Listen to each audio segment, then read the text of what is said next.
Hello అండి, అందరికీ నమస్తే. Welcome to our channel Shri Varahi kitchen.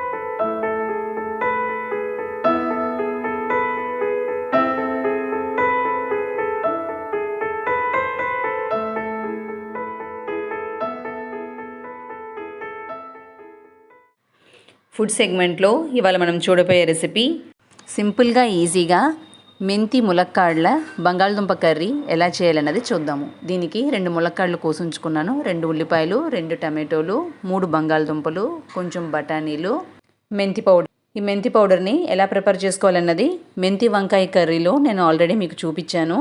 డిస్క్రిప్షన్లో లింక్ ఇస్తాను, మెజర్మెంట్స్ కూడా డిస్క్రిప్షన్లో పెడతాను, చూడండి. ఇప్పుడు ముందుగా పొయ్యి వెలిగించుకుని ప్రెషర్ కుక్కర్ పెట్టేసుకుంటున్నాను. ఇందులో 3-4 టేబుల్ స్పూన్స్ వరకు ఆయిల్ పోసి, ఆయిల్ కాగాక ఉల్లిపాయల్ని సన్నగా చాప్ చేసుకున్నాను. ఆ చాప్ చేసుకున్న ఉల్లిపాయల్ని నూనె కాగంగానే ఇందులోకి వేసేసుకోవాలి. వేసుకుని ఉల్లిపాయల్ని మగ్గనివ్వాలి. ఉల్లిపాయలు కొంచెం మగ్గాక ఇందులోకి 1/2 టేబుల్ స్పూన్ పసుపు వేసుకుంటున్నాను, 1 టేబుల్ స్పూన్ సాల్ట్ వేసుకుంటున్నాను, 1 టేబుల్ స్పూన్ కారం వేసుకుంటున్నాను. మెంతి పౌడర్లో కూడా కారం ఉంది కాబట్టి మనం కారం కొంచెం తక్కువే వేసుకోవాలి, చూసుకుని తర్వాత అడ్జస్ట్ చేసుకోవాలి. ఇందులో చిటికెడు ఇంగు వేసుకుంటున్నాను.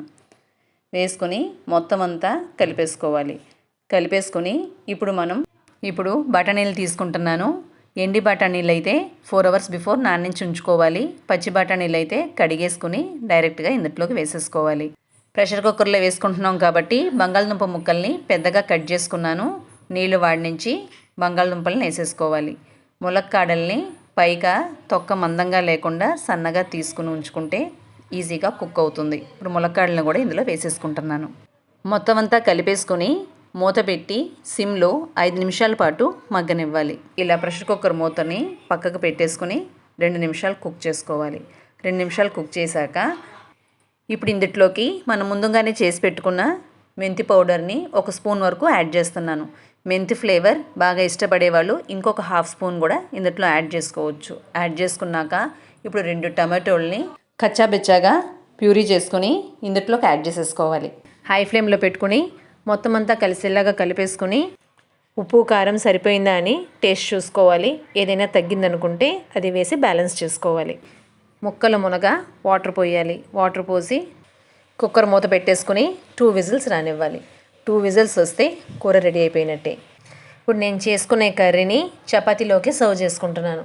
రైస్లోకి కూడా ఈ కర్రీ చాలా బాగుంటుంది. 2 in 1 రెసిపీగా పనిచేస్తుంది. ఒక మేథీ పౌడర్ రెడీ చేసుకుంటే చాలు. ఆ మేథీ పౌడర్ అనేక రకాల రెసిపీస్కి యూజ్ అవుతుంది. మీరు కూడా ఇలా ట్రై చేయండి. ఈ ఫ్లేవర్ మీకు కూడా నచ్చుతుంది. మీరు ట్రై చేసి మీకు ఎలా వచ్చిందన్నది కమెంట్ సెక్షన్లో తెలియజేయండి. ఈ వీడియో కనుక మీకు నచ్చినట్లయితే లైక్ చేయండి, మీ ఫ్రెండ్స్ అండ్ ఫ్యామిలీకి షేర్ చేయండి, సబ్స్క్రైబ్ చేసుకొని బెల్ ఐకాన్ని ఆల్లో పెట్టండి. అప్పుడే నేను పెట్టే వీడియోస్ ఫర్దర్ నోటిఫికేషన్స్ మీకు వస్తాయి. This is Tilaka. Thank you for watching.